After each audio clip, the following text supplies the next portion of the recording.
So it's 1:45 in the morning. I haven't been up all. I've not been to. I think I went to sleep like around 6 to 7 or something like that. But it was like rough sleep. All my sleep, I don't even know when it turned so weird that I can see really good from far, but still when it's up close, it's like a bunch of pictures trying to merge. So it's so hard to see. So I don't know if there's a big black thing right there or not. Or if it's just like my eyes. I don't know. It's like they just shake or something. I don't know what it is. Well, I don't think they shake, but something with my vision. It's like jacked. But my far vision is like so improving, and I swear the things that they call floaters are getting less and less. And there's a bunch of things like I want to talk about, but let's just hurry up and do the hair, so we can do that. Keep up on the changes in the hair because it's you, the observer. I know what I see. But, everybody's got to see for themselves what they see. And another thing, too, that's trippy is like, because it's like as the hair is changing and stuff, which is just, it's wild to experience because it's like you're going in reverse or something. But, like when you take the hair and you move it, you can see it is like it's, how like you look at something that's iridescent and it picks up on these colors? So it's kind of like that. It isn't just like how it was before. Because before, all of, can't see that good right there. This is where the new hair is coming in. But I see everything was white before. Like it was white going back. It was past my ears. It was like, that was all white on both sides. And then it was all white here. Because if I pulled my hair back, this was all white. This whole thing was white. And so now, and on this side too, this side is always the more heavier side. This side, it was real white. So anyways, and that's the only things I'm doing. And then my skin, I don't know if you can really tell a lot of difference, but I don't know. I just feel like it's overall feeding back something that we need. And so I don't know. I just see so much of this stuff is all,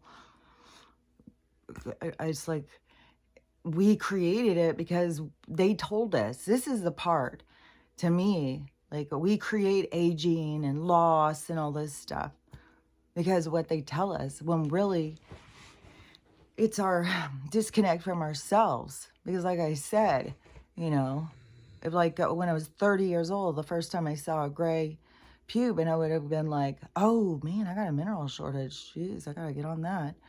And just overall in our communication with this medical science genre, whatever the fuck they are, they have even been saying about the depletion of all these certain things as what causes aging. And so then they all come up with this, well, let's just put in young people's blood inside of us and then we'll, get theirs. Like, but in nature, because I had never really realized it until it was more of a question ethically or morally or just whatever. It came to me because I was never like that before. But I got to the point where it was like, I wouldn't want a transfusion. I wouldn't want somebody else's part. If that's the point I reach, then that's my time to go.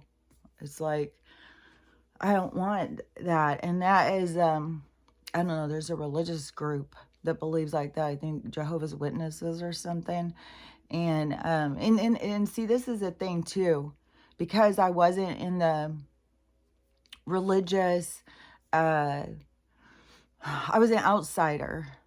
When and religion there's a reason why there's so much pushback on religion.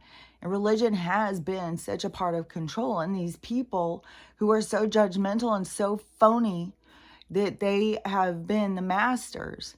They decide, oh, you don't even believe in God if you don't follow along. It's like The Village. Like M. Night, he really, shows a lot of stuff, I think, in his movies. But it's like how we're run is through that fear. And that's why it's so huge, such a handicap for so many people. It's crippling to be rejected, to be an outsider, and that is why I guess, it's going to be those of us who were outsiders or that are going to soften the blow for people or something, to get them to see, like, it's better to be on the outside and then follow along. I swear to God, this just showed so much about our society. I swear to God, yesterday, this girl, and I don't know what her role or status is in any of this. She just seemed like a girl on TikTok.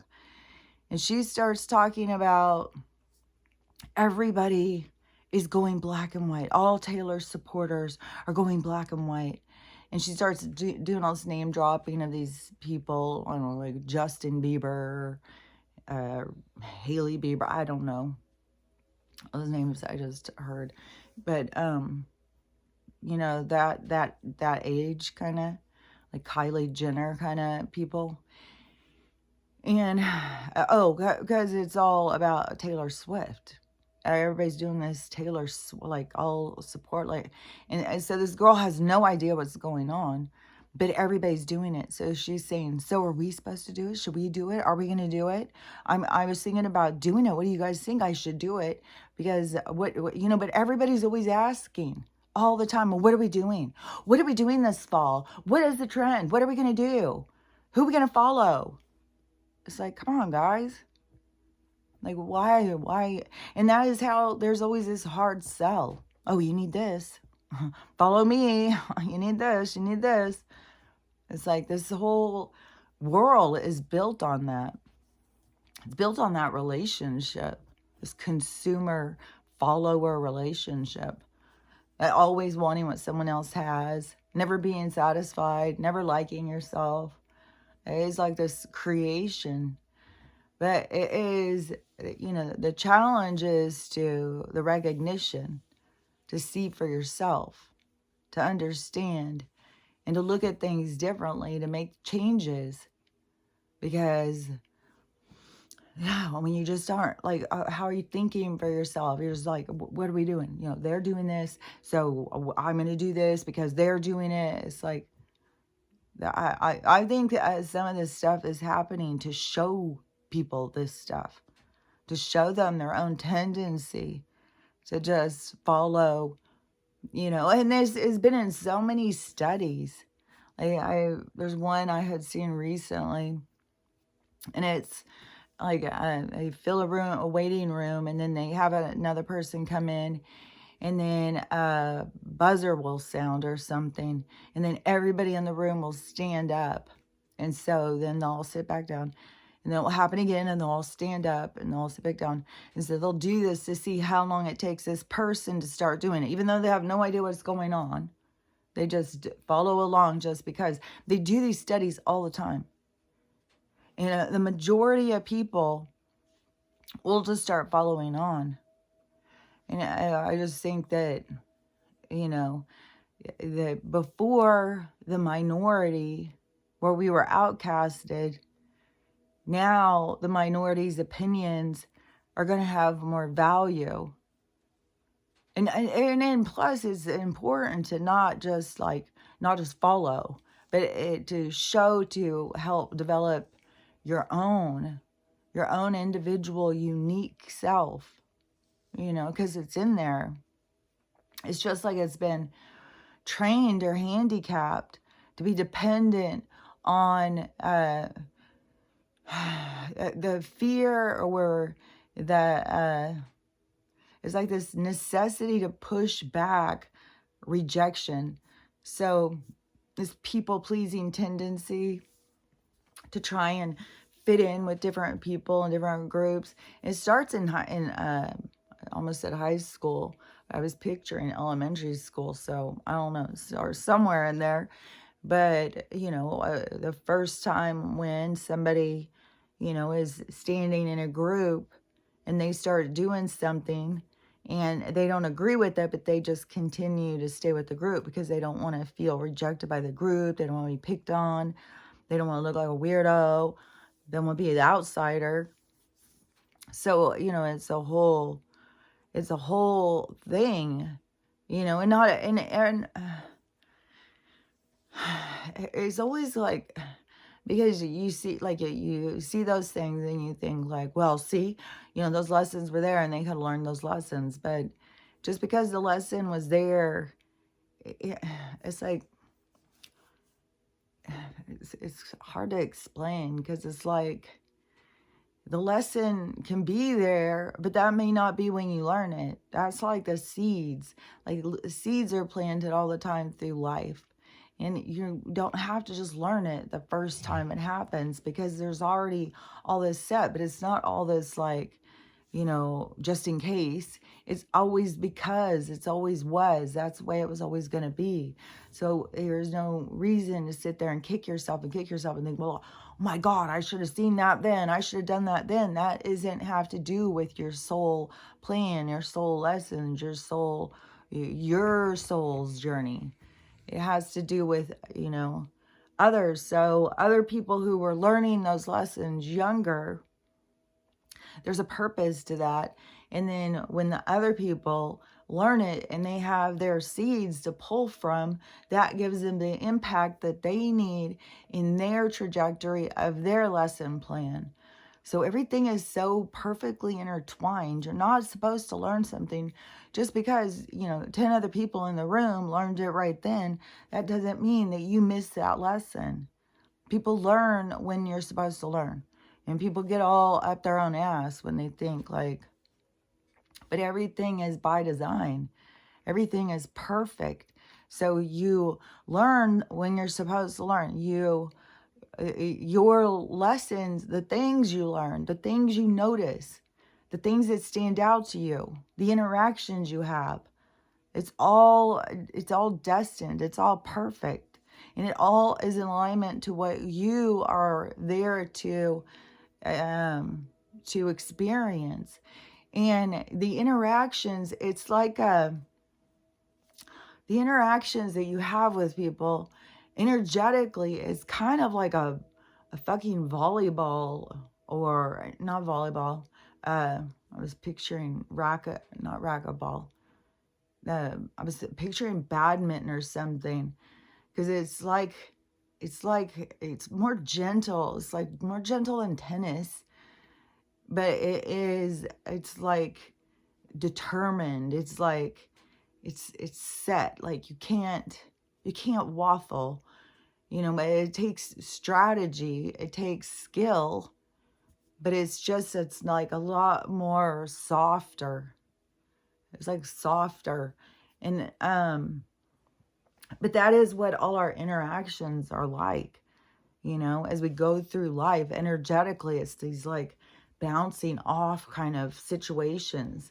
It's like you're going around like, you think about like, now I'm thinking of like that racquetball game, only the things that they have where all of the people go to make a championship. And so then they have all of the tables set up and all the players, and the players get better and better and better. But see, us as the players in this energetic game is interweaved with lessons. The master is the one who has awareness and learns their lessons on their journey, because the others don't pay attention. They're chasing something. They're looking over here. They're looking over there. They don't stay in here because that causes them more grief. It's a lot easier to look in other directions. Most people don't want to look at themselves. That is why the universe is going to, stop. Look, this is what you got to look at. and they're going to get people to stop. And, you know, it's like, take a knee to yourself. And then so many people too, this is one of our big problems in society, is, you know, people are on the go. They're on the go. I don't have time to be sick. You know, just load me up. Give me whatever you got, doc. I got things to do, places to be. And so they all want a quick fix. And the body doesn't work like that. The body takes, it takes its time. It likes to be fine-tuned. It likes to, but that is a part of your lesson, see, and that is a part of a natural, you know. If we wanted to go through cycles, like what we want to age ourselves through Earth cycles, but if we wanted to go through our own cycles, it probably has something more to do with periods of time of learning and then going dormant and then going back into your lessons and then going dormant. Like there's probably more to your cycle, you know, and it has probably something to do with a pattern and a vibration that is the pattern, like the template. It's like you as the experiencer bring that template to life.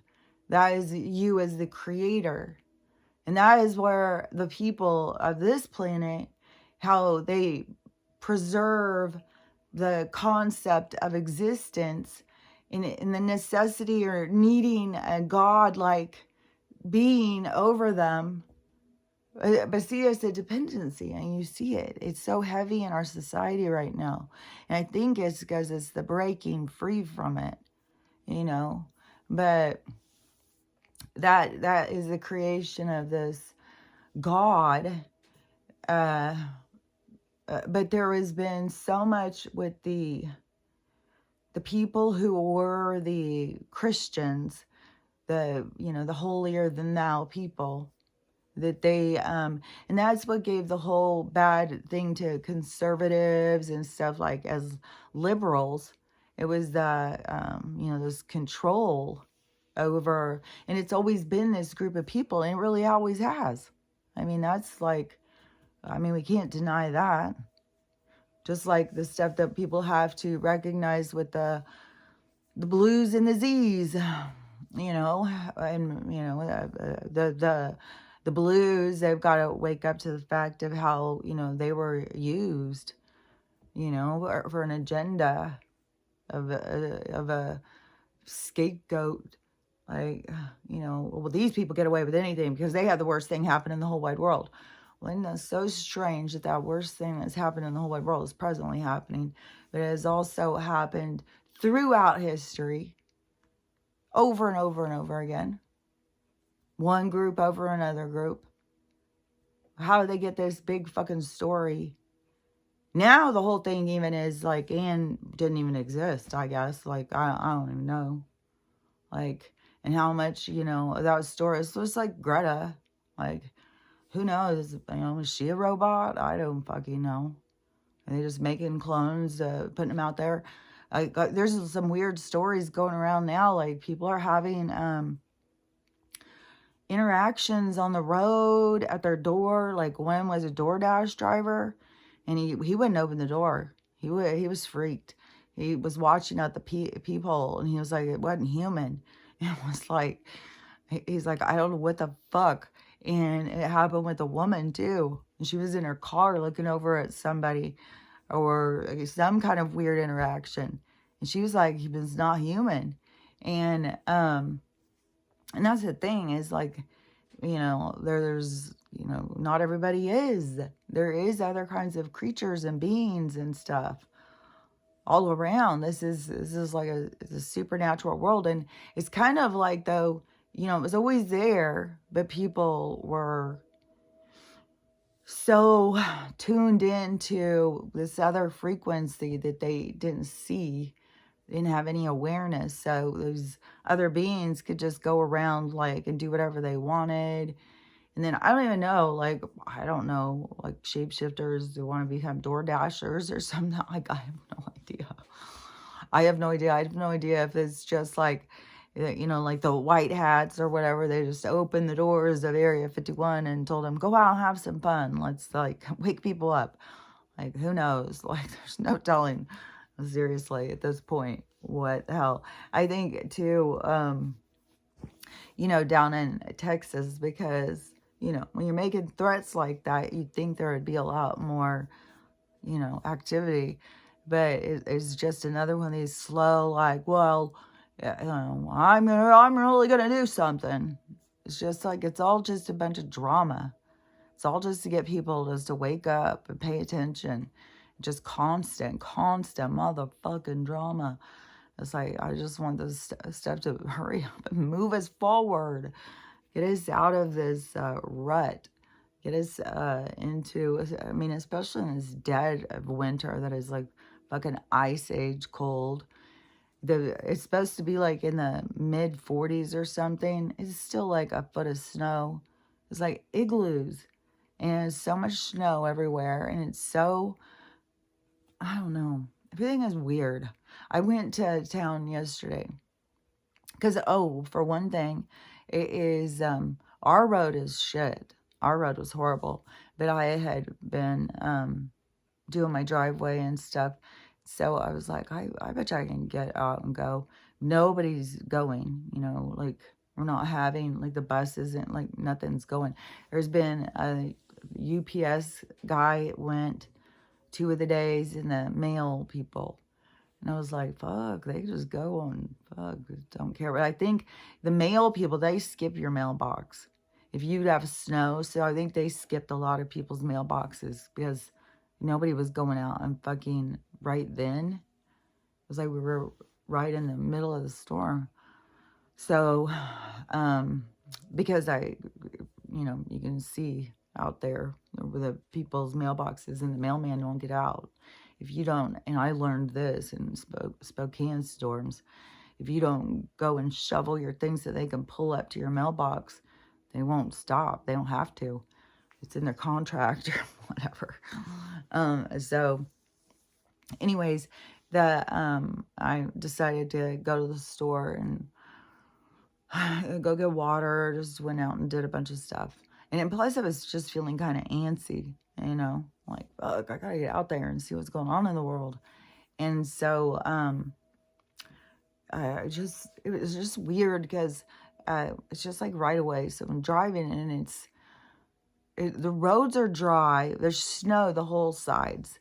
And the roads are dry though. Like they've been really plowed and they're dry. But it's kind of, I don't know, kind of misty or something. And, but I was going like 60 and it's 55. And this SUV, a Bronco, was going, super fast and then just comes like, just goes right up on me. And, you know, I'm going over the speed limit. And I don't know, it doesn't seem safe to be close to somebody like that. I always think that's weird. And then especially when you see these caterpillars, you know, where they're all on each other's ass. It's like, and that one where the guy was coming straight on me, that's how that 10 was. And he obviously got frustrated at the back of the line. And he was like, fuck these idiots. And he tried to pass them all. And he didn't get it done before somebody was coming because there's a lot of traffic on this road. And these state highways can be dangerous as shit. There's casualties and stuff. And a lot of them, because of this kind of stuff, is these people who pass. And people not paying attention who swerve over. It doesn't take much and you are head on.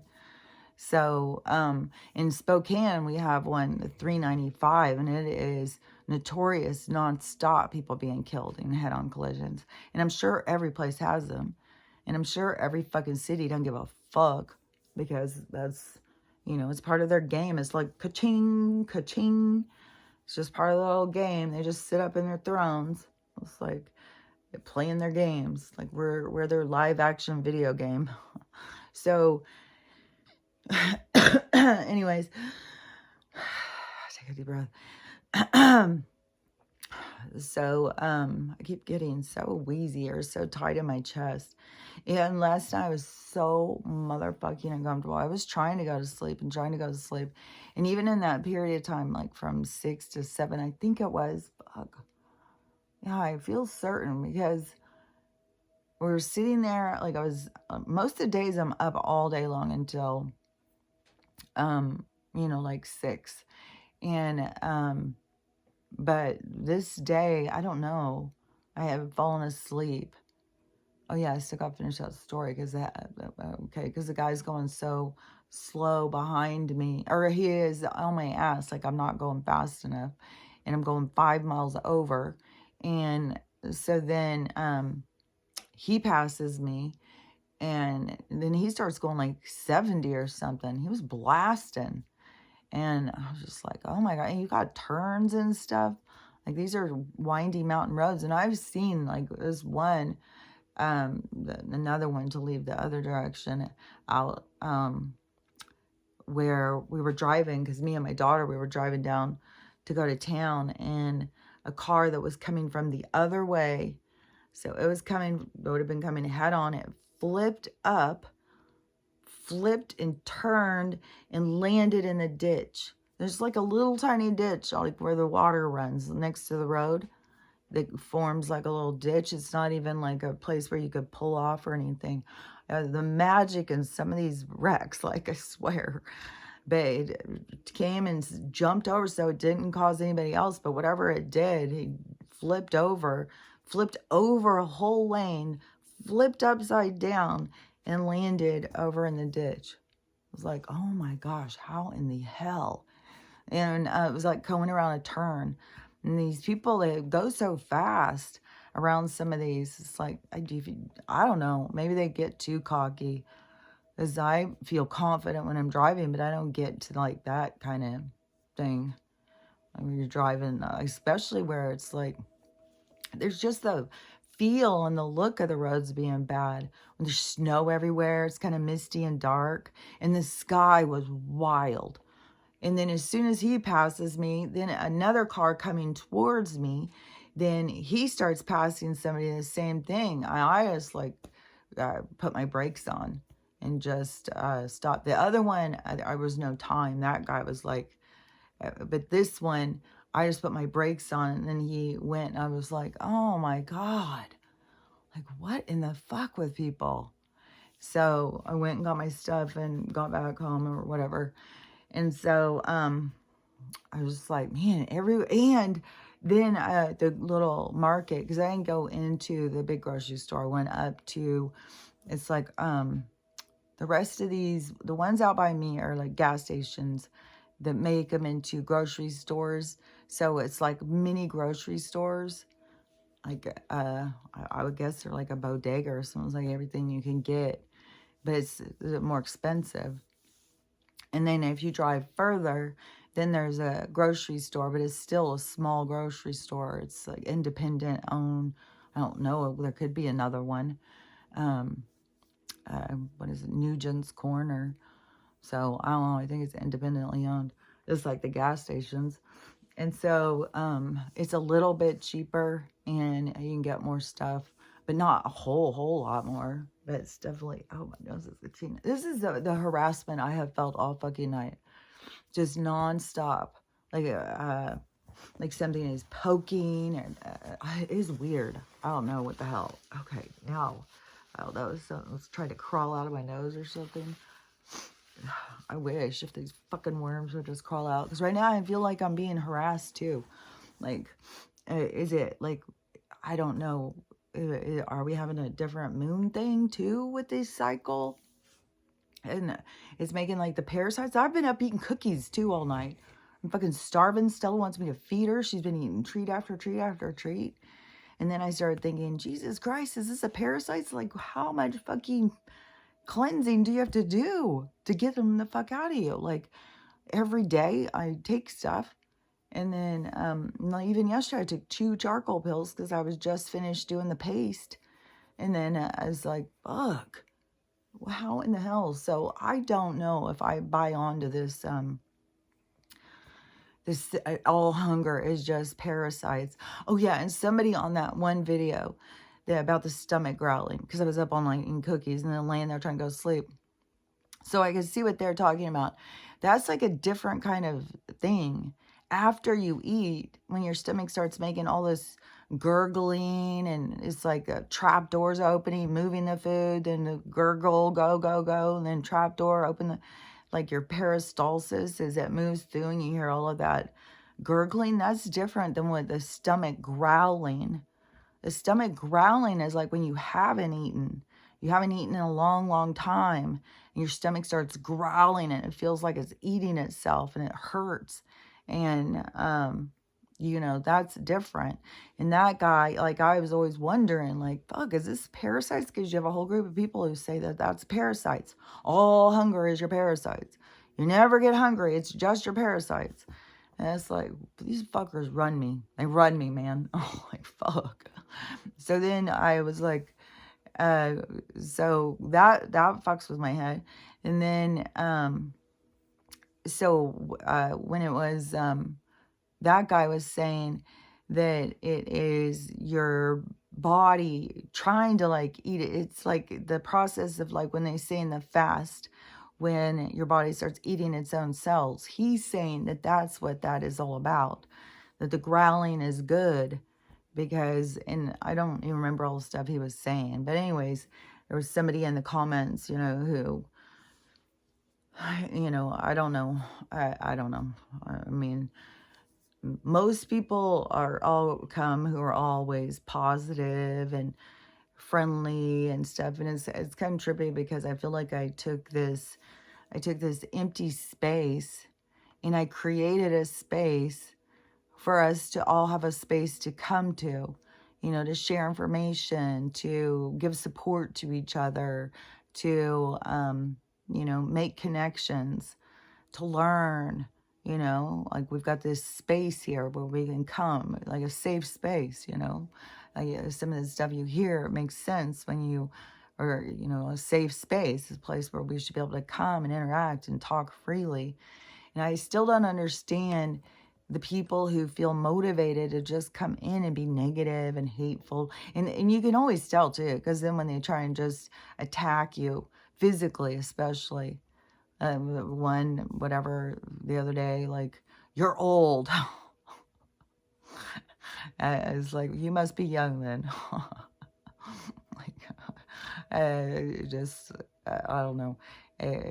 But that is a very common attack by younger people.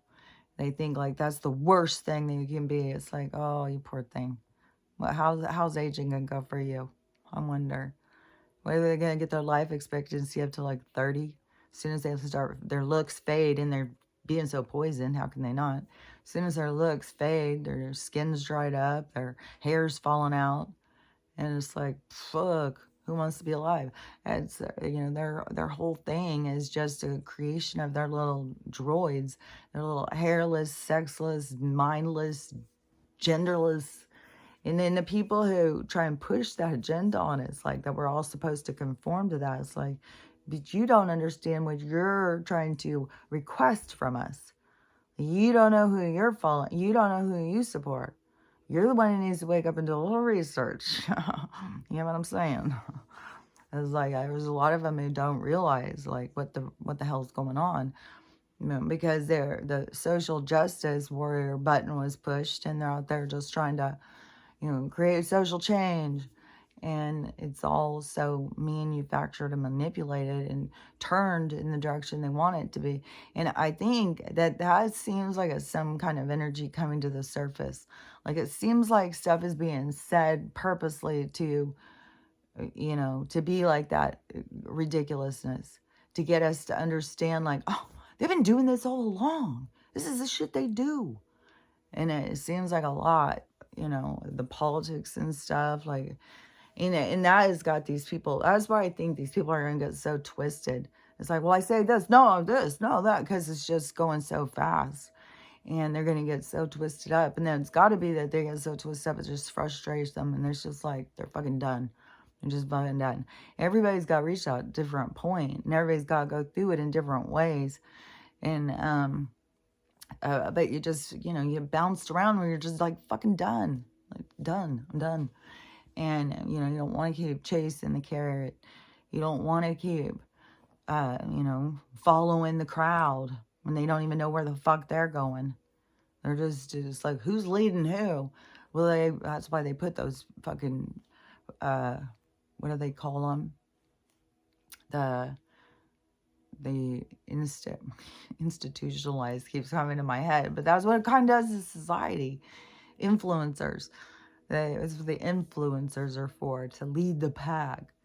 And it's why, these leaders that we've had in the past, these ones, have not been leading in a good direction. They've been leading you to the slaughter. I think that they're so mindless.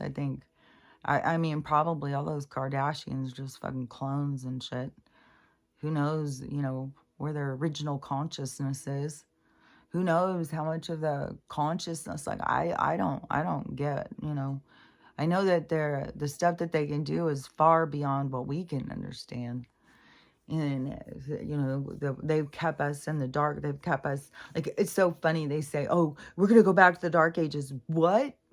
I think we're going to leave the dark ages. Like, y'all have kept us trapped in the dark ages. Even the aliens. The aliens. I don't know. I mean, we just got to kill them aliens. Because it just kind of wraps it all up for the human beings. All these creatures that are out there. All of those aliens. But they're really just multidimensional, interdimensional. They're just beings that can move through time and space. And go into realities. We just are under this illusion that this reality is more and bigger than what it is. It's just a reality. It's just a dream. It's just a place. It's just a Disneyland ride. So so there's all sorts of beings. Like I said, there always have been all sorts of beings. Like, I was living different than other people. It just was so wild when this all starts going. And I see, like, fucking adults. They're scared shitless. They're scared of these fucking aliens. Like, what the fuck, people? Like, there's really things coming. What are we gonna, they're all scared. It's like, you guys gotta watch more Twilight Zone or something. Like, I don't know. What the hell? But, there's nothing to be scared of. Like, use your logic. Like, if they wanted to wipe us out, they could have wiped us out. It's not what it's about. It was about waiting for us to elevate, waiting for us to evolve, waiting for us to wake up. It's like, why, I like that story or parable or whatever it is, that thing where it's like, because, why would dog go up to communicate with the ants? And why would, it doesn't make any sense, especially the ants. All of us are scared of everything. How can you have communication? They don't even acknowledge the other beings, the other creatures around them that are in their reality, much less the things that they can't see. They're spooked by everything. They're all scared of everything. And so that's a part of I think that's why it's like the slow kind of, things being seen up in the sky. Oh, I saw the coolest footage. I think it was, seems like it was Italy. It looked like it was, one of those cameras that does, I guess every city and country and stuff has these cameras up to watch the sun or something. There's people who watch these different cameras. But there's, and I don't know for sure. All I saw was the sky thing. But you could literally see another planet, perfect, just coming. That's what they're always trying to spray. They don't want us to see this magic that's opening. And there was also this video, these guys, it was like all these skiers. So they're all skiing on the side of the mountain and they're all stopping because of this view. And so it is the sun, but how it will have the sun. They'll have a thing behind it and then it'll have the light coming out. This one had several. So it was like multi-level, like if there was a bunch of planets right there. So, and see, the thing is like, it's all realities in vibration. It's like, is like we're the ones that are shaking it up. We're the ones that are starting to be able to see. Like, I don't know, like, because I don't believe in this planets and space and stuff. So when I hear people talking like that, you know, I don't know.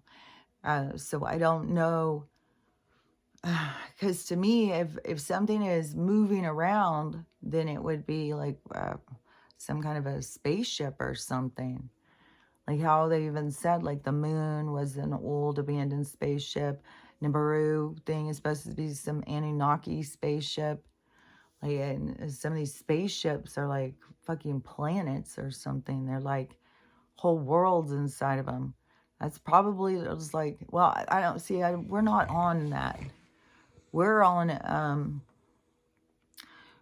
like a plane of existence, with the earth plane. But see, it's like all these planes all around. And so you think about all these planes, but you can't see them because your mind isn't open to that. You only see your plane, your existence. And, you know, some of us were aware of these other ones, and we try and tell people, and they would tell us that we were crazy.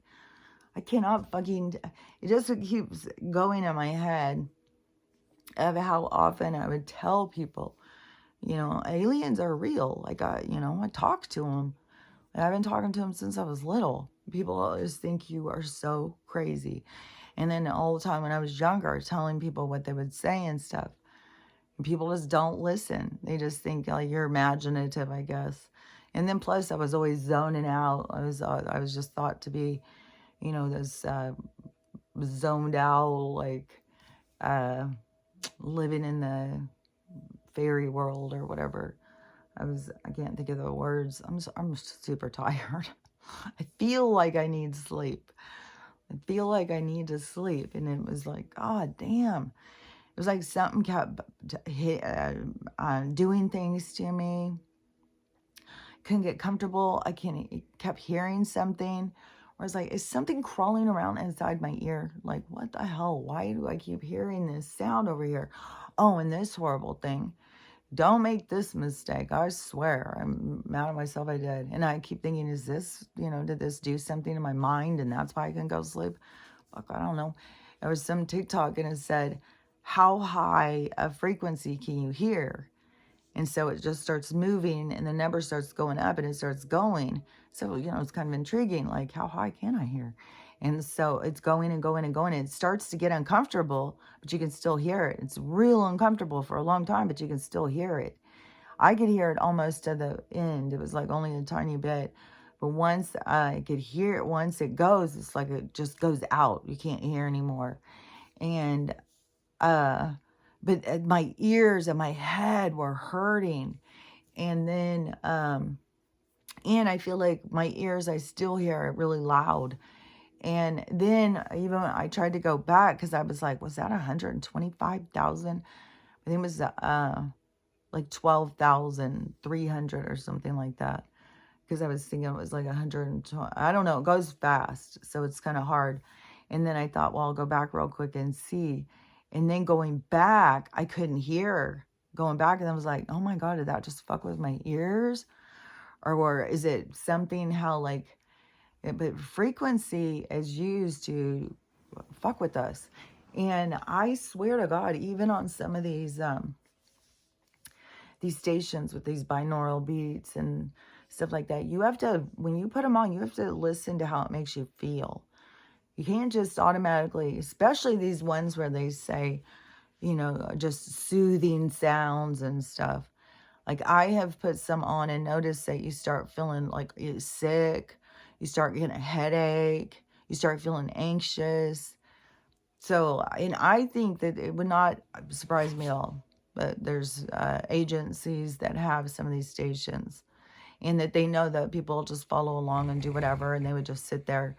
And it's really making stress. Like, it wouldn't surprise me if they even did that little test thing. because they knew we'd jump on there and try and listen, and then it would fuck with our heads, and maybe that's what caused me to not be able to sleep all night. I don't know. Or it was something in the air. You know, it's weird. It definitely feels really unnatural, especially because I was so sleepy. And still was snoring and snoring, and I'm just tossing and turning. I can't get comfortable. It feels like something is, yeah, I got itch here, something there. My foot hurt. Like, it was just nonstop. And but when I did fall asleep for like an hour or something, I was jolted awake again. It's like, this is weird. It's like, what is going on? When my crown chakra opened, I became where I had said, it was like I was all of a sudden in this loud party all the time. And but this sleeping thing is weird. Like, it's got to be something with the energy, and there's got to be some energies, like this dark energy, that is trying to hold on or something. Like, I'm not sure, but it definitely feels like there's some interference. Just like when, you know, I'll get comfortable. I swear to God. Just like this just happened right before I started this. Because when this happened, I was like, fuck it. Fuck it. God damn it. I was like, oh, do the fire. Get up, make a cup of tea. Eat fucking 3 more cookies. Just keep eating cookies. And it's like, goddamn fucking parasites. But then it's like, I don't know. This place is so weird. Yeah, it's like, fuck. Yeah, I mean, it jacks with your head. Are you hungry? Or is it parasites? Is it, especially when you're doing all this cleansing and cleansing and cleansing. It's like, how can they live through this? Like, I'm barely fucking handling it. So, let me think, because there was like, there was I don't know. I feel like there was like a bunch of stuff that I wanted to talk about. So let me think for a second. There was one thing that I was thinking about this morning too. And I was thinking about this boyfriend I had, you know, and I was thinking, it was weird because I was thinking about his hair. And I was thinking, you know, his hair was like the favorite of all my boyfriends that I had. I was just like enamored with this guy's hair. And he had black hair, and it was just like, I don't know, the hair, it was just like straight cut around. And he was really tall, and he was really cute. He would wear a headband all the time, and I just thought he was just the cutest thing. And he just had so much style. I just thought he was so adorable. He was younger than me. I was already divorced and had 2 kids, and he was like my second boyfriend after that. And we were together a year. I think I had a boyfriend before that for a couple months or something. And then I think I was together with that boyfriend. And then I was at an art class, and this boy was in my art class. And then we started talking and hanging out, and we became a couple. But it was always weird. It was definitely how things to teach me, that whole fucking relationship. But there was some significant things that happened. And, you know, and he was a huge he was my first real heartbreak, where I was devastated. Like, I didn't know heartbreak could hurt so bad. And I was like, man, it was weird. It was like even the colors and everything. I was just like physically sick. I was so heartbroken. It was like 25 or 20. I think it was 26. Yeah, I think it was 26. And wait, maybe I was 28. And he was 24. Seems like he was 4 years younger than me. It seems like he was 26, but I wasn't 30. Oh, maybe I was like 29. Maybe I was 28 or 29. Man, it's always weird when you look back at the past and you try and put it all together. It's weird because it's just like these snapshots. But anyways, it was you know, he was younger than me. But he was this really sweet, kind person. And he felt like, I was having so much problems with my ex, kept trying to take my kids from me. It was really hard time in my life. Back there in that time when I called my mom for support, she told me what was wrong with my abortion pill she had taken, that, I wouldn't have emotions, I guess, if it went for that. And so, anyways, but he was really supportive and stuff. And he moved in with me, as the lawyer had said, to make this stable relationship and then show that to the courts and stuff. And so he was like doing all that and trying to help me and stuff. And then we got a bigger apartment. And so, we were really trying to, do this. And I think he didn't have a lot of support because he was younger and single. And here he is taking this divorcee, which was really, like, oh my God, to a lot of people back then, like, being in that, the first ones to break free from such a contained society was, could be a lonely path, because people were so strict and defined in the rules and how society should be. And then it all goes back to religion, and then they're all so anal, and they're all following what God wants and stuff, but they all have their own agenda, so it's complicated. But so anyways, we had this place, and my brother was staying there too. And this is when I was starting tattooing. I was already apprenticing, and but there was all these guys that lived. It was a whole bunch of Mexican guys. We lived in this area, and all these Mexican guys would be out back all the time working on their cars and stuff, and they would want me to tattoo them and stuff. So I'd practice on them, and they were all nice. And I don't know why, because we didn't really have contact with my dad. Like, I mean, my brother must have had some kind of contact with him. And so my brother would have been like 21 years old. And so my dad shows up out of the blue at this place, at our apartment. And, and I had kids and stuff. And like I've said, my dad's not allowed around my kids. And he was trying to get us to let him stay there. I was like, hell to the no. Hell to the no. You're not staying in my house. My little kids here? No.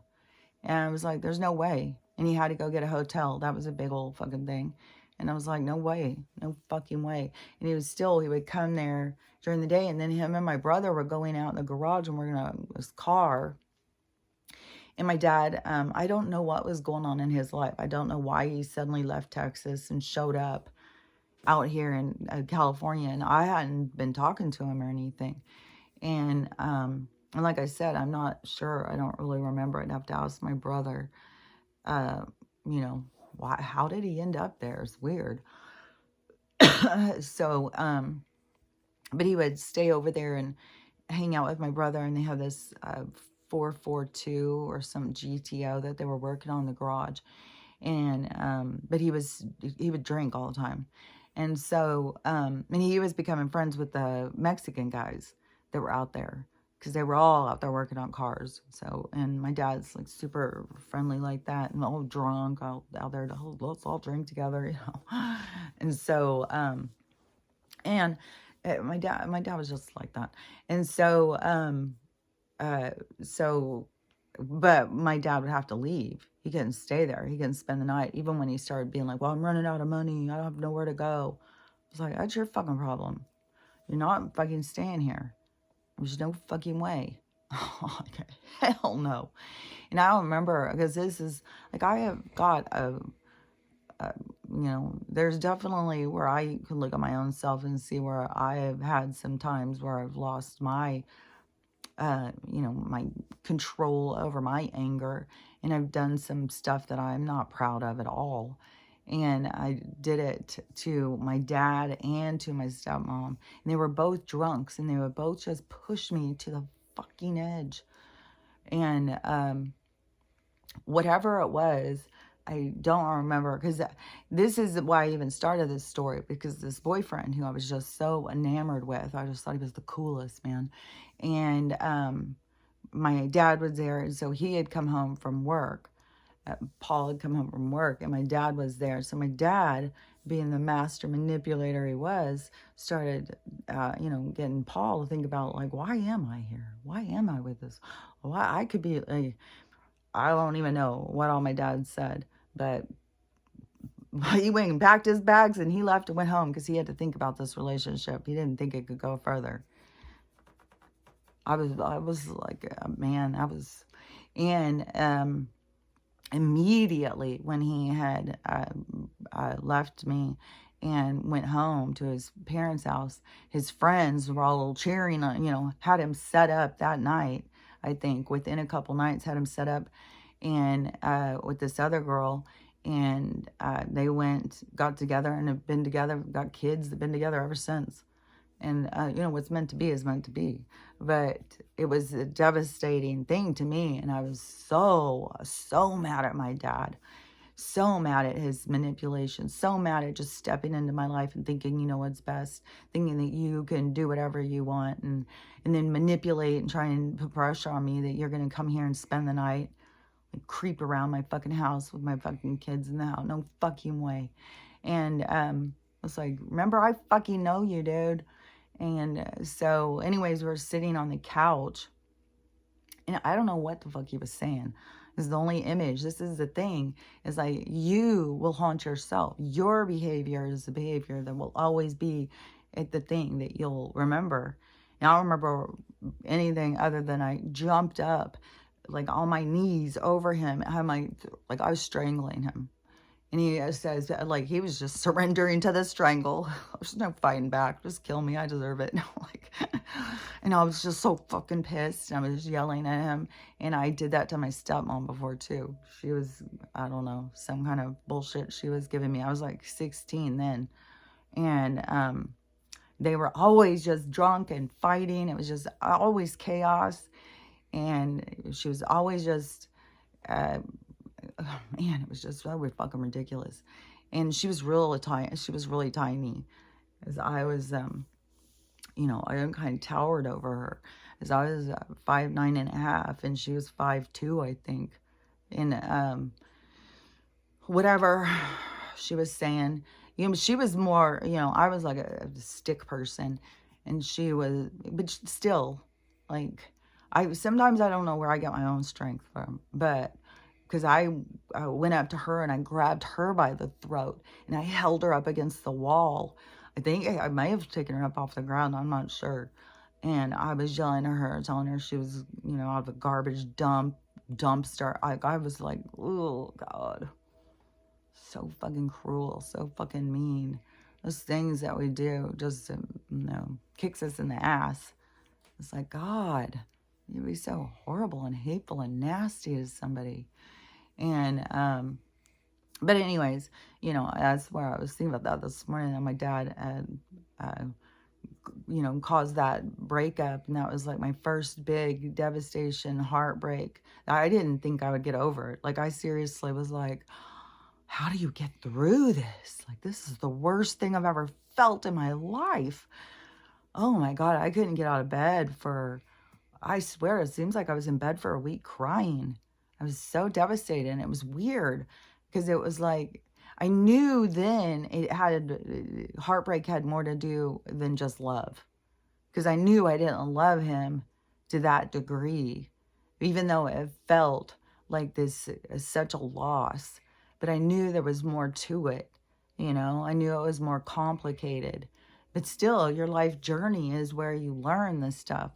It's just like the things that you notice, the things you're awake to. And that is the thing, is that is where your own lessons are playing out for you. Your lessons are right in front of you. But like I said, so many people are looking over there. Oh, that person's got it better. I wish I had what they had. I wish I looked like them. It's like, it's so weird, really, when you think about it. Because I was the same. Well, I don't think I was always thinking... Well, yeah, I would say I was. I definitely, when I was younger and I was married, the one where I was raising my kids with them, that Our relationship was so sucky. And I was so confused by it because I'd already had the one relationship that was so bad. And he was so, he tried to strangle me. Oh, I got that back on me. I had strangle marks on my neck. And, he wanted to kill me. And it was very scary. It was traumatizing. There was a lot of trauma in my life in Southern California, I'll tell you that.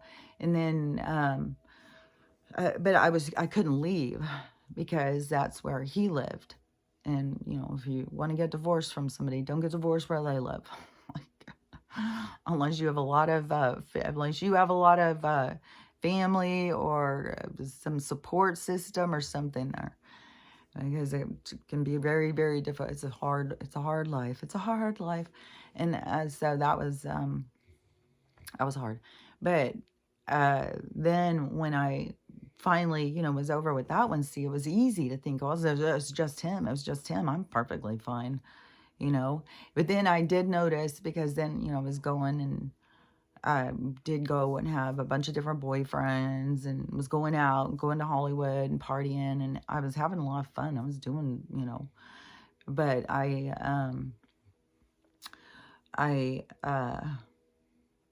noticed that, I had definitely insecurities. I could see things that, like that my impulsiveness and talking or something, like that was a problem. Like there's a lot of things. There's a lot of problems where I could see, like, I created my own problems, but I didn't know why. I didn't know what was wrong. I didn't know how or whatever. But anyways, that ended up leading me to wanting to leave Southern California. The price of houses, when you start feeling like, you want to get ahead, you want to have a house and stuff, and you have to just keep renting and living in apartments, and it's so expensive. It was so expensive back then. And then, though, moved up here, and then find out now, I knew something was up, but I didn't know. They kept saying the investors were buying all the houses. The investors, they don't have to look at the houses. They can just buy them right on the spot. They just get the list in the morning, and then they just call a realtor and just buy all these houses. And then we're all just out here, the people can't find a fucking house. And then they drive up the prices of the houses and stuff. And so, I know it started back then. And that was in 92, 91. When we were doing that. So this has been going on a long time. And there's a whole bunch of class action suits going on. There's some creators that follow all these class action suits. There's huge ones. There's a huge one. The NFL has like $6 billion payout for, you'd have to go look it up. It's all of them are just a bunch of the shenanigans that all these corporations were doing for price gouging and stuff like that. And, but that, to me, shows that the judicial, there's a part of the judicial who is switching. Like, we still have these parts that aren't. We still have these parts like I don't know what's going to happen about, my house and the auction and stuff. I can't imagine the banks making it that much longer. So I think it's still safe to say that all of our debt is going to be wiped away here pretty quick. But it still remains to be seen how it's going to go, but it is going to go. I know there's people who have given up hope. They think it's all a bunch of shit. They think that everybody's being played and stuff, but you gotta, like when I started hearing some of this stuff, the Patriot stuff, it went together with what I already knew about the Age of Aquarius, about this other stuff. So I was like, oh, this is how it's going to happen. We're going to have this collapse of the dollar, and we're going to go, it's like, it's not just switching real quick to another currency, because it has to do with people learning priorities. It has to do with people learning about what's important. So there's more to it than just like, oh, we're going to go from this currency to that currency. No, there's a big shift. It's a shift occurring in consciousness of what we prioritize and what we think we need and stuff. And so this destabilizing is to get us to acknowledge it, and then it shifts into what we need. So there's going to be these shifts, like there's going to be this financial collapse, and all of their stuff has been corrupt. And this is the time of being shown all the corruption. The corruption falls apart because it can't meet the vibration. So the corruption's falling apart. Corruption's going away. So that's already happening. And it's happening like it's a slow drama to get people to see. Like I was even thinking the Texas thing is that they're trying to like maybe a lot of because you know how all these people get these phones and all these like there's like a whole itinerary that these people get, and they're going door to door, and they're going door to door around to people's homes trying to get them to come and giving them all this stuff to come. But then they're also going, and emptying out these prisons and stuff and getting them to come. And so it's like a flood, right? It's like a flood. So you can't see like, well, which are the bad ones? Which are the good ones? It's like there's just so many people. And so then it creates friction and division because the people who are super scared become more fearful, and they don't know who to trust, and they get scared. You got to trust yourself. You got to trust the Holy Spirit. Nothing's going to happen to you. It's not meant to happen to you. And you can handle whatever happens to you. You're meant to handle it. That's what you're here to handle. And it's like it's your growth spurt. And so let me think what I was saying. So the money will all collapse. All of everything in society is going to collapse. It's all going to collapse. And it's all going to affect people in different ways, depending on how you have structured your life around it, how much you hold on to your identity through whatever it is, like all those things. But they're all there for you to have handle or to have happen, so that you do have all this occur, because that is what helps you grow.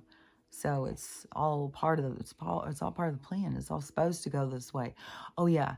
So you got all these people coming over with their phones and whatnot. And so I was thinking, okay, so then they start making all of this big, like, drawing the line in the sand down here. Well, you better do this. Well, you better do that. Well, you better get off my land. Do you get off my land? No, you get off my land. And so they're going back and forth with this stuff on, waving their dicks in each other's faces.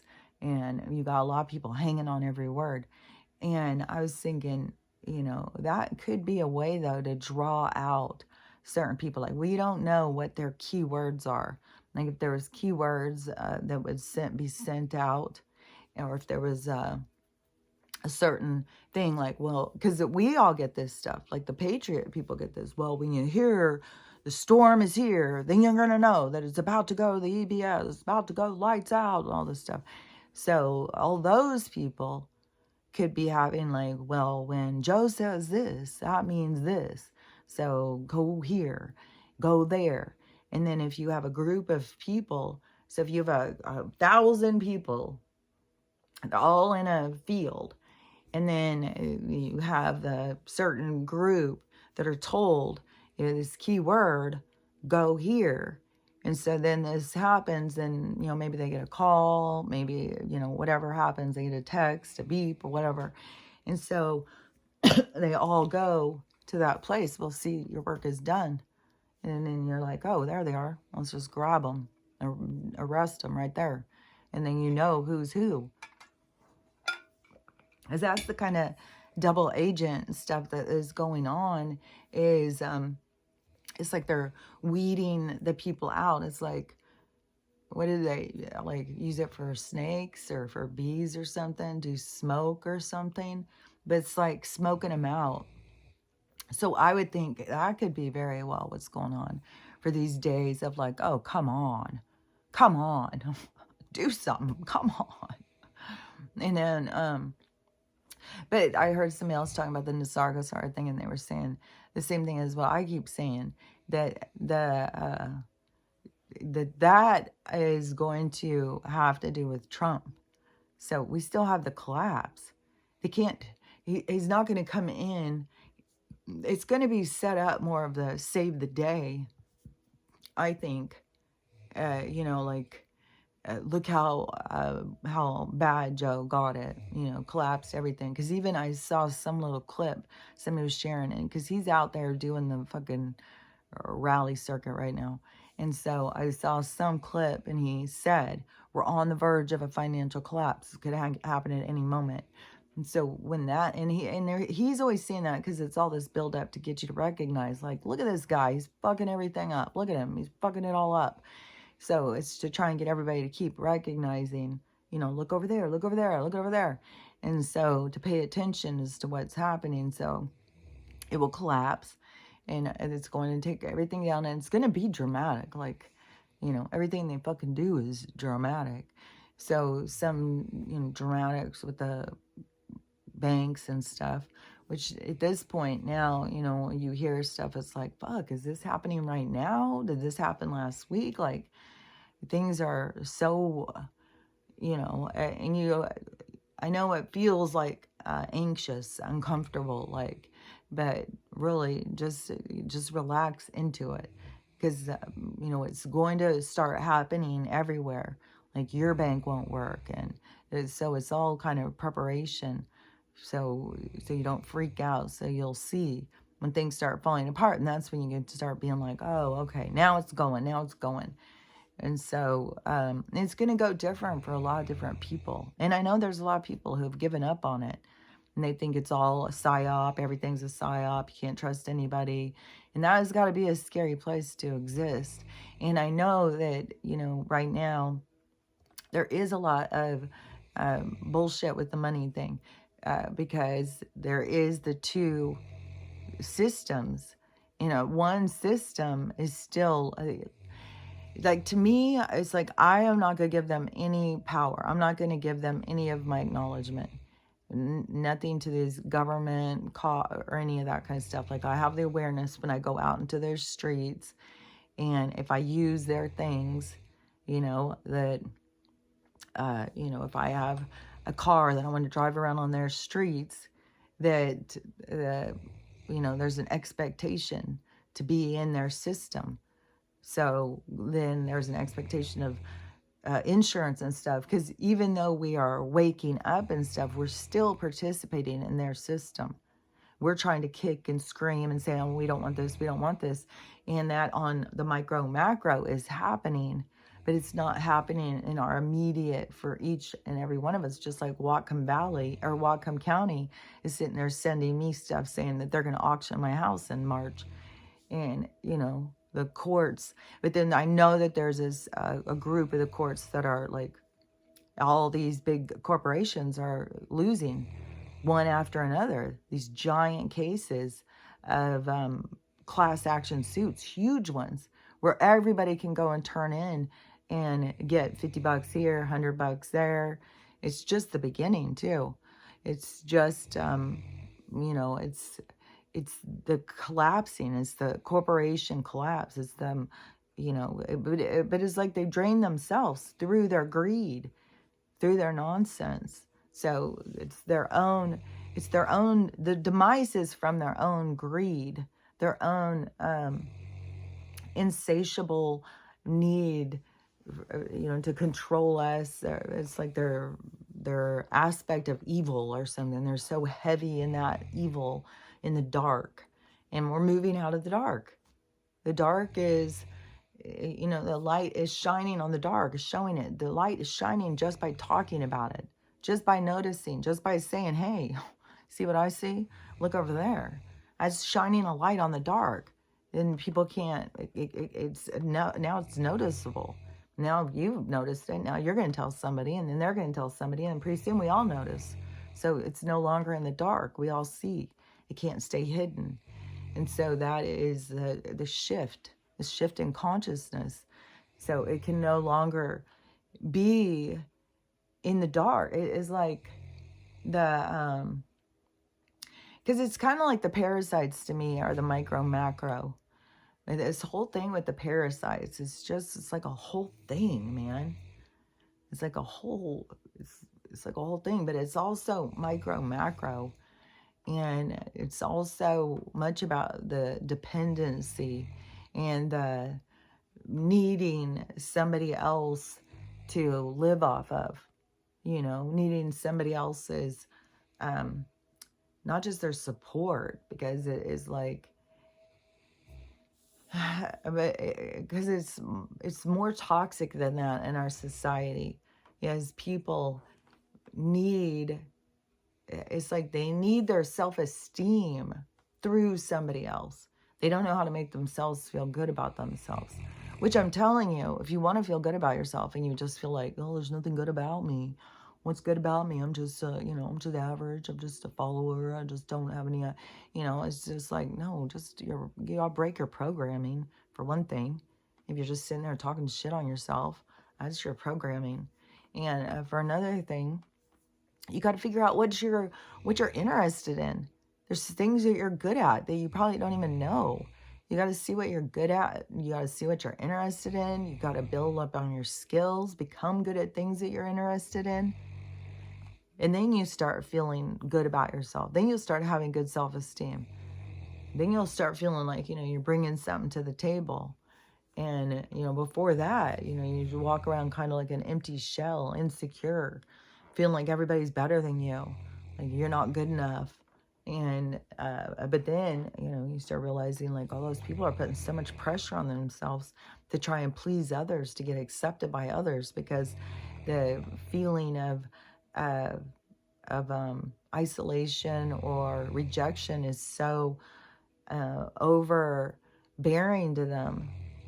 It's like drowns them in emotion. And so they'll do anything as to not feel that pain. And so they'll, laugh at somebody else's joke that they don't think is funny, or they'll go pick somebody up that they don't want to pick up, or they'll go do someone's errands that they don't want to do them, or they'll go out and spend time with their boyfriend's family that they don't want to, or whatever it is. They go do things that they don't want to do to please somebody else. But always when you're living like that, you're building up, it's like a ka-ching, ka-ching, ka-ching of resentment. You're just ka-chinging it in, resentment, resentment, resentment. I didn't want to do that anyways. I'm always doing things I don't want to do. I'm always trying to please them and they don't please me. It's just like it becomes a toxic cash register. And so it's not healthy. It's not good to go do things that you don't want to do. Like, and then blame it on somebody else. It's your fault. It's your fault I did that and I didn't want to do it. It's like, God, the victim mentality that goes on in this awakening is crazy. But, you got to see for yourself, that you're making choices for yourself. You're doing things because you want to do them. There's some reason. And, even if you're going and doing stuff because you want, you want people to like you, that's the part you got to see. Like, oh my gosh, I go do that because I'm trying to get them to like me. I'm trying to be, a good person. And, and then you got to see like, okay, so I'm trying to be a good person. So who came up with this, a good person? Who came up with that? Who came up with the rules? Who's a good person? Like, how do I figure out who's the good person? So, to me, it's like you start breaking that down. It's like, well, fuck. Like, it would be a good person. Like, it would be different for everybody. There's nobody be just like, oh, that's the good person. That one over there, that's the good one. The rest of us all suck. It's like, no, that isn't. The good person is for you. It's you feeling good about yourself. That is, but you have to see yourself as the good person. You have to see yourself as worthy, as having value. But to try and be like, this godlike endeavor of trying to, this endeavor to try and please this godlike entity, of being the good person. It's like you got to break it down and see like, Okay, where am I coming up with this good person concept? Where am I coming up with the rules of what a good person is? Because you need to go in and reevaluate and see. Because a good person doesn't do things they don't want to do and then blame it on somebody else. That's not a good person, you know. It seems like a person who is unaware, a person that is playing games, manipulative, toxic. So then that's the things you got to notice about yourself. Be like, dang, fuck, I got some toxic behaviors of my own. I'm sitting here judging all these other people thinking they're such idiots, but fuck, look at me. I do some stupid, fucked up shit too. And we all do. It's not like, and that's why you shouldn't get all hung up on, you know, that you're bad or, you know, feel shame or you're horrible. The things you'll feel the most shame and guilt about will be the things like that you did on purpose, you know, the things that you did by accident, you know, like fuck up your kids and stuff like that, that you weren't purposely trying to. Those things, will hurt, but I think you can forgive yourself because you weren't purposely, like you weren't intending to try and hurt them. But then, you know, you can get caught up in feeling like misunderstood and unseen. So everything has a process to go through, you know, because, you know, we all hurt people. We all hurt each other. And then there's people who you hurt on purpose out of anger or bitterness or resentment. But then there's other people that you hurt just because you're just a fucked up mess. And so the more that you can be aware of your fucked upness, then the more that you can fine tune yourself so that you don't have those burdens to carry around where you've hurt people. Because those are the hardest things to get over. But you're not supposed to just get caught up in shame and guilt and feel bad about yourself. That's not what the universe is trying to create. You have to, as the being, though, be able to move yourself through the pain, through the suffering, through the emotion. Because you're learning how to master your emotion, how to develop and not be bound and held back by emotion. And it's weird, too, because you know, it's like emotion has its place. It's like you need it. You don't want to just be completely cut off from emotion. But that's like of the higher mind. Like the higher state of consciousness is more cut off from that emotion. It's not as judgmental. Like judgment comes from lower states of consciousness. Because the more of being out, the more you see, like, and you don't judge, because it all is, it's all like the results of the domino going over. It's all just in order. It's all just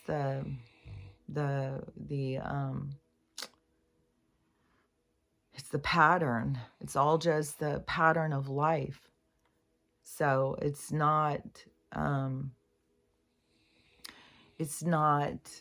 you know, like the individual can feel so bad. You can burden yourself to feel like you can live in such pain. And I'm not going to say like it's a choice. You choose to live in that pain. No, because when you're in that pain, you can't see that there's choices. You can't see how to get out of it. You can't feel anything different. It's like you're shrouded. You're shrouded in darkness and pain. And, you know, that's a journey. It's a journey to find yourself out of that hole, to crawl up out of that hole, to bring yourself back into the light. You know, and it has so much to do with about forgiving yourself and not beating yourself up. And, you know, and then there's, you know, it's important to forgive the people who you think did you wrong too. And, you know, and that can be also a hard thing too, is if you're going around forgiving and then people aren't forgiving you. Don't become bitter about that. Is like, you've got to come up with your little catchphrases for they know not what they do. You know, they can't do things that they don't understand and stuff.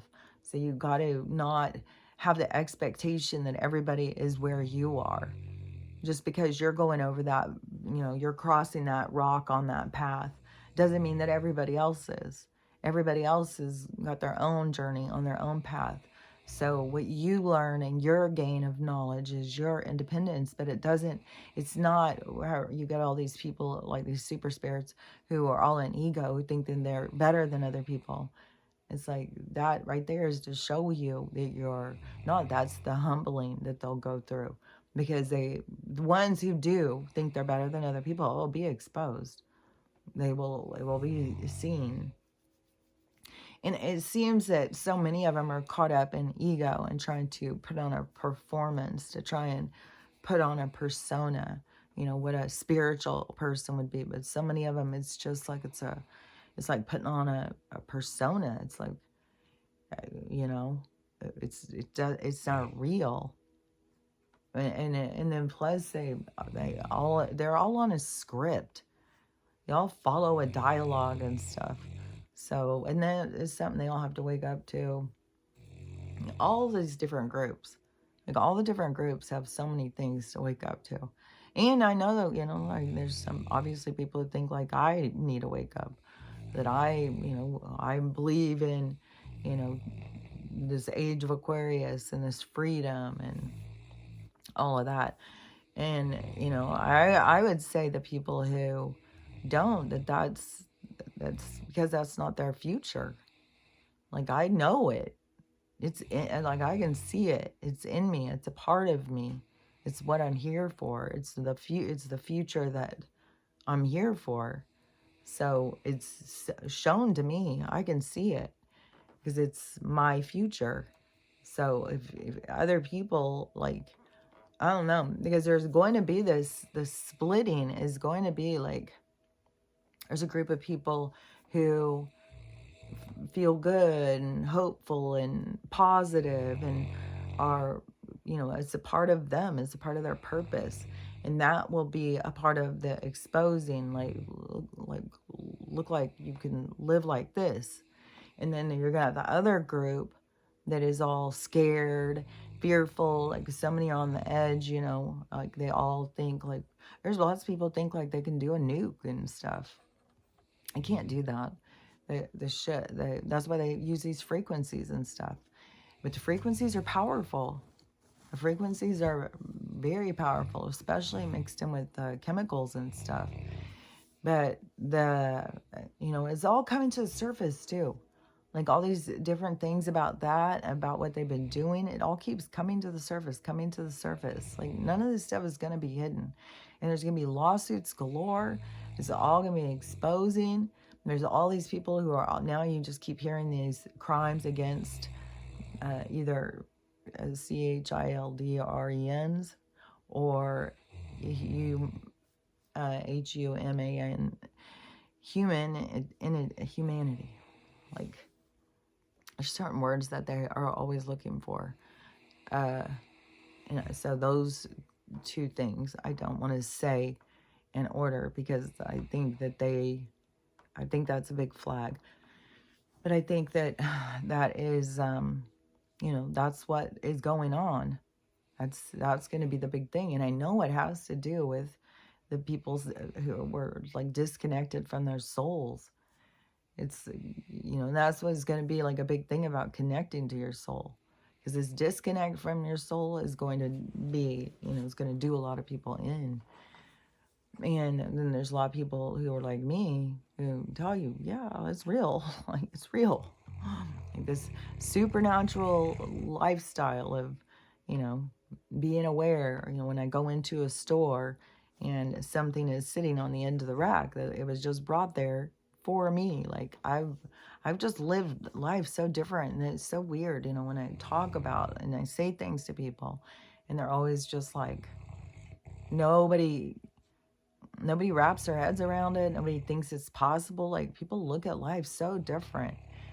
And so, I don't know. I think that those of us who have been living this other way, we have stuff to share for the people who are going to want to start living in a different way. Because this way is going to fall apart. This way, they're going to see the emptiness, the shallowness, the, just running on a hamster wheel. your energy being consumed, and just mindless behavior, and always chasing something that's not real, something that's never going to really make you feel good. So it's, it's just chasing and chasing and never getting anywhere, never feeling happy, never feeling fulfilled. And so it's a changing your attitude, though, to not want to live mindlessly like that. To think like, well, what do you really need? Why would you live that way? What is the draw? What are the things you need? Because I think the things that make you the happiest, I don't think you need to buy them. I don't think they cost money. And I was, my phone wouldn't, like, it was so rainy too. And then, for some reason, my phone said it was wet, and it wouldn't, every time I try and plug it into the car to do the music, it was saying something about detected wetness. I don't know, some message would pop up. And I was like, oh, fuck. So, but I listen to the radio, and I always get Canada radio. And this was Nova Scotia Bank or something. And just their whole thing with the money, and money's your everything. Money is your number one desire in life. When you need your money right there. You need to be able to build your money. Your money is all you need. Your money. I was like, what the fuck? Listen to the goddamn programming that goes on. Like, no wonder all these people like, I just need money. Money's what I need. I just need some money. I need money. I need a lot of money. If I had some money. It's like, money is never going to find you anything that is going to bring you real joy and happiness. It's going to be temporary. Like I did an order at ThreadUp. That cost money. I was all excited. I was like so excited. I can't wait till these clothes get here. Can't wait to see, like, and when you haven't even tried them on or anything, and you're trying to do it by measurements, it's like, fuck, I don't know. But anyways, we'll see. I just put it out there in the universe, like, okay, this is what I want. This is how I want it to fit.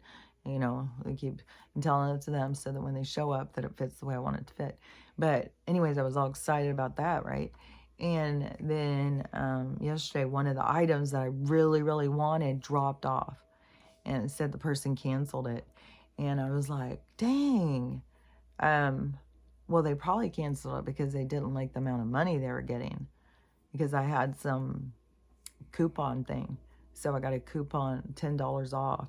So I was paying like $10 for the shirt, which I'm sure the shirt was probably like $80 or something originally, and they had it for $20. Is that I have heard, I don't remember who, maybe it was my daughter or something, or maybe she knew somebody who did ThreadUp, and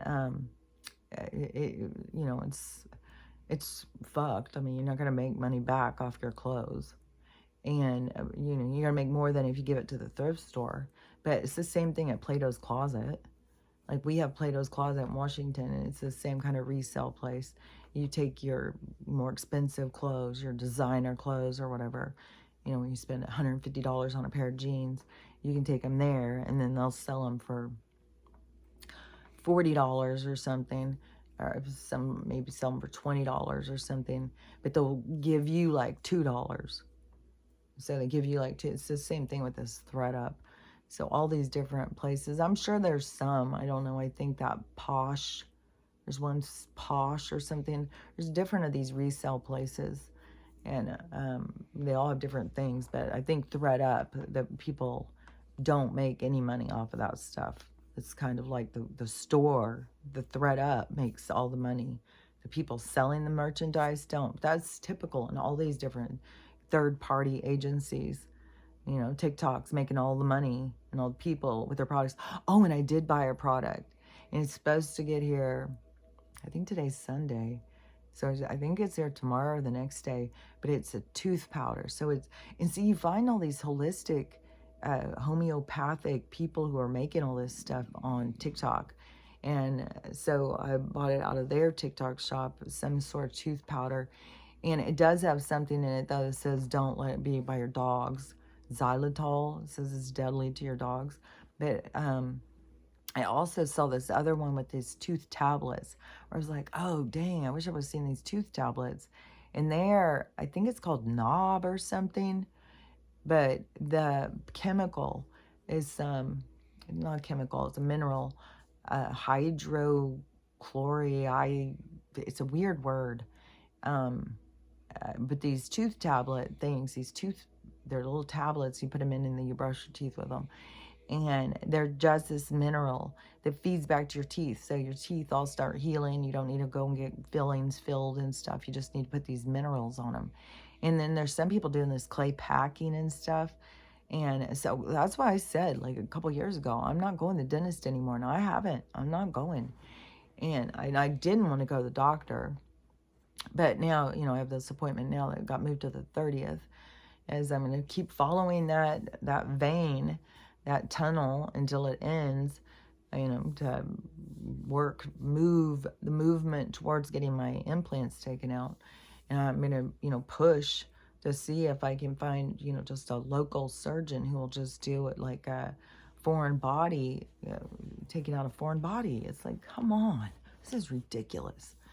So, anyways, but that's the 30th. But that's my re-entry into the medical, is just to try and, get the rest out of there. And I had seen on this tooth that I think there's a silver filling there. And I was thinking, oh my gosh, I think my tooth is, like, I'm seeing more of this silver. So I don't know if it will rebuild, but this chemical is in this toothpaste or this tooth powder that I got too. And so I'm just going to keep trying to do these. But I was already using bentonite clay. I had charcoal, bentonite clay, spearmint, I think, coconut oil. Like, I don't know. I was already making my own toothpaste.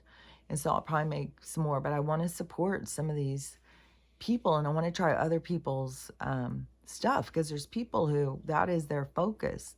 That is what they're bringing to the table. And these new kind of products that are better for us and more healthy. And so the tooth powder thing, I'm going to try theirs. This tooth I'm going to be watching and see if that starts growing back over. And, and then plus I'm hearing stuff with the med bed things too. Like the med beds seem to be getting close. And it could be, that I don't have to go into any of these surgeons, and I'm just going to go in the med bed. It grows your teeth back, heals all your teeth, heals all your stuff, heals all your wounds, takes out all the artificial stuff out of your body. So, I hope that that's just around the corner. I just will be glad when some of this stuff starts going. And I know it's like we're at the tension point. We're at the point where it's all going to go. Like, there's so much that is built up to this, and everything is like, it's like everything is shaking on the edge of it's like on a tightrope or something, and everything's just shaking, like everything's just about to fall. So I think everything is about to fall. And when everything falls, that's going to be the collapse of everything in our society. It's going to go like a domino effect. And one thing will lead to another thing to lead to another thing, and it's going to be burdensome to some people, because it's going to be overwhelming and it's going to be too much. And that's where you can support the people and try and remind them, like, yeah, but this whole thing has to fall apart. This is a part of it. It's this part of the cycle. It has to fall apart. And then we're going to have something new and better. And it's not going to be like we have to come from the Stone Age and build up. The technology that is going to be given to us, that's why it's so ridiculous when they're saying we're going to go back to the Stone Age. No, we're going to the Jetsons. We're taking a quantum leap. And there's this new science thing now, with scientists are coming out and saying, oh yeah, reincarnation's definite. It's a quantum existence of consciousness, that every consciousness has, lived millions of lives. What have I motherfucking been saying? And then these people are like, well, I think I might have lived one before. Well, there's old souls, there's new souls. No, it's just this is consciousness just dreaming itself. So you have a lot of experience inside of you. Your DNA contains a lot of information, a lot of pertinent information that will help you to grow, to understand yourself, to see yourself. So, and that is where we are about to take this quantum leap, quantum jump into the future. So, no, we're not going back to dark ages. These people are like, oh, society's going to collapse and we're going to just all go to the dark ages. We're never going to get ahead. It's like it's absurd as these people think we're all going to starve. Like, you need 5 years of food or something. Like, we couldn't figure out how to grow food or other ways to eat. There's even already been people who figured out to start growing everything inside their houses, inside greenhouses and stuff. So we would all figure out how to eat. It would only take, you got to get through a few weeks or a few months. And then as long as you understand, you don't need 3 meals a day to survive. That was what they wanted you to buy into, so you would get sick. And be sick and overweight and hate yourself more. And especially then they just whip you around with these trends.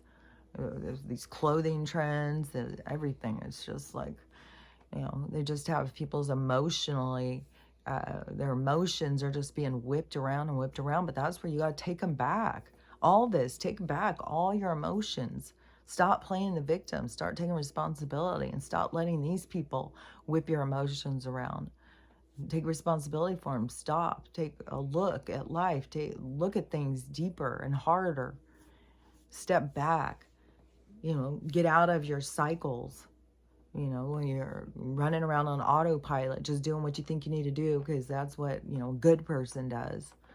And it's time to stop and question, what is a good person? Who's a good person? Who decides what a good person is? Like, maybe I'm already a good person. Maybe everybody's a good person. Maybe everybody's a little bit good and a little bit bad. Maybe it's that's what we got to just come to terms with. Stop trying to think that, there's one set thing. Like, even to me, there's all this, spectrum on the super spirits and stuff. But even when I see these people are just like, yes, when you take your time out to the earth and you live, all that kind of stuff, I feel like, is this really who you are? Like, really? It seems so phony. It seems like you're trying to put something on to me. It's like, because I feel like that we're all things. We're not just this smooth, gentle, like, I don't know. I'm not that. I'm saucy and spicy, I guess. I don't know. I'm definitely, push me, like I said, oh my God, there's a Hellcat waiting inside. But there is, also a gentle, but like, if you push me, I'm not going to just sit there and be kicked and spit on. Oh my gosh, and I just saw this footage. It's one after another of this woman showing this, of the abuse that she's taking at her job.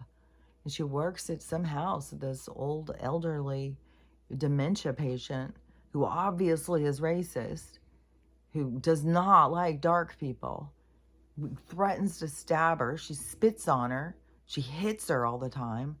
I was like, chick, you need to fucking leave this job.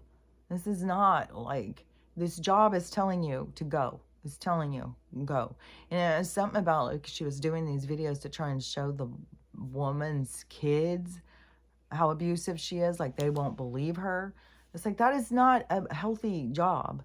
And then when you have people who don't believe you, and this woman is treating you like that, and she's holding a knife saying, I'll stab you right in the back.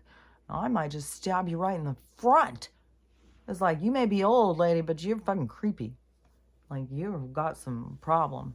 Like that, and people will do that. They are not living in the same state of consciousness. These people are, once they've reached a certain point, they've lost their grasp on reality. It's the same as, like, where you have all these people, who have lost their grasp on reality, who become like schizophrenic, because the other world begins to overwhelm them, because you have a whole group of people who keep telling them, no, that's not real, that's in your mind. That's not real, that's in your mind. Yeah, bullshit. Fucking liars. So, anyways, let me think if there was something else. There's always something else. There's always something else and something else. It's always, as soon as I hang up, as soon as I finish, I'm like, oh man, I forgot to say this. Oh man, I forgot to say that. Oh, yesterday when I said that and I forgot to finish, and I forgot to finish it today. I know there's some of that too, because there was something yesterday that was, I was like, oh, well, I'll say it tomorrow.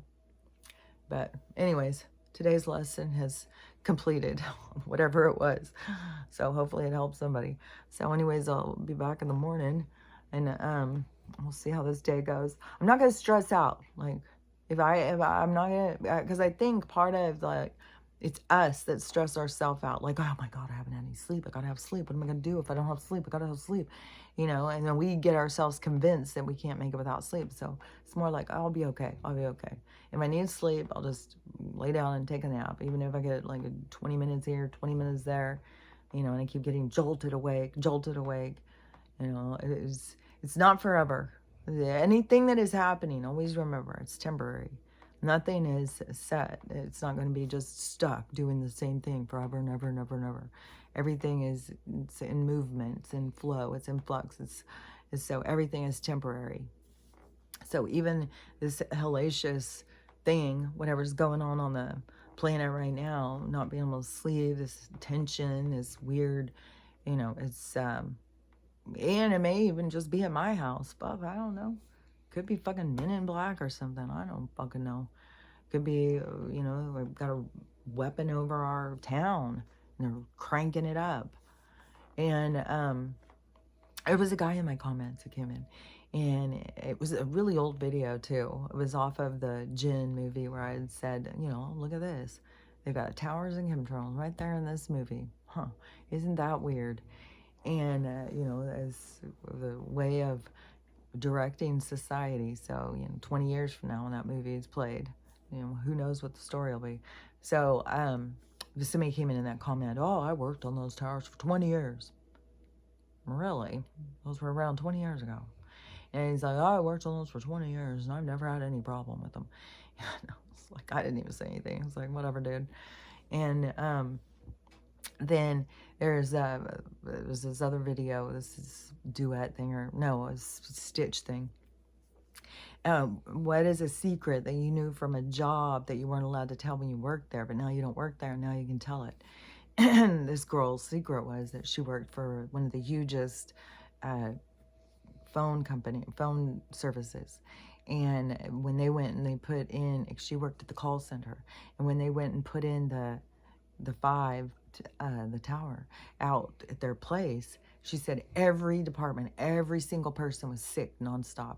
She said it just started this huge sickness. Everybody was sick all the time. And that's all she said about it. And I was like, but that's the stories you hear more. These other people, they come in and say ridiculous things, like even in comments. Like if you get in these interactions with these people in comments, it's just like, it's like they are put out there just to confuse you or distract you, argue with you, bring a dark side of you out. So watch, where you put your energy. Don't get all caught up in these arguments with these people who are probably bots, who are probably bought and paid for just to harass you. So don't give them all your energy. Don't let them get you angry and confused. Just always go back to self. How do you feel about things? What do you think? And always, to me, if you're confused about things like towers and light spectrums and frequencies and stuff like that, just do research. Just look into the studies. Look into the studies of people and how people act, and how the CIA has been watching it all, and that they've done all this shit on purpose because they knew what the people would do. But don't forget, we're in this awakening. And it's a quantum leap forward. It's exciting times. And I just, the people who don't see that future, I'm not sure.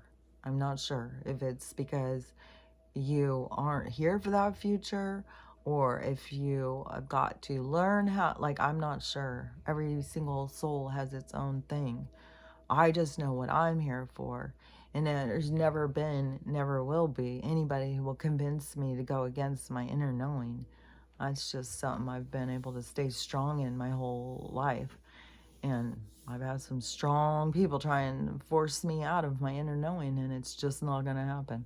So anyways, I'm going to stay with what I think is coming in the future.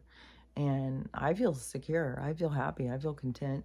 I mean, I get drained. It's like, fuck, I wish this stuff would speed up. Like, I'm excited to get out and start living our lives again and getting out and, going and doing things. I'm excited to go out and start like listening to music and socializing, because the socializing that I see out right now, it just seems so like toxic. I just saw like the guy who's in LA, Daron, who is live all the time, and he was at some, I think it just said, I don't know what it was. It just said live event, so I'm not sure what the event was, but it was like a red carpet thing, and he was inside this place. He was showing, it was just like in the movies, like the kind of stuff they show in the movies. So I don't know, but just looking at it, it kind of was cringy, where I was like, ugh, this just seems so phony and so cringy. And it's like, that's how I see what's left of our society, of what's going on, the parts that keep playing out. And so it's like the energy is going to change. Like there's a desperation, a phoniness, let's all mask up and go and pretend like we're important or something. I don't know. But things are going to change. Things are going to become much more of, we're going to create the things we want. We're going to start living the lives we want. And there's going to be a lot more music. A lot more. Like there's so many more musicians and singers and stuff just coming out and out, because, you have things inside of you. You may be a good singer, a good writer, a good painter. You could be, good at anything that you haven't tried yet. So you always got to just be trying different things. Try on different parts of yourself and see what you're good at, because you've been guaranteed you're good at something. So anyways, now I've really been talking a lot. So hopefully I said something to help somebody, and I'll be back tomorrow. I'll talk to you later. Bye.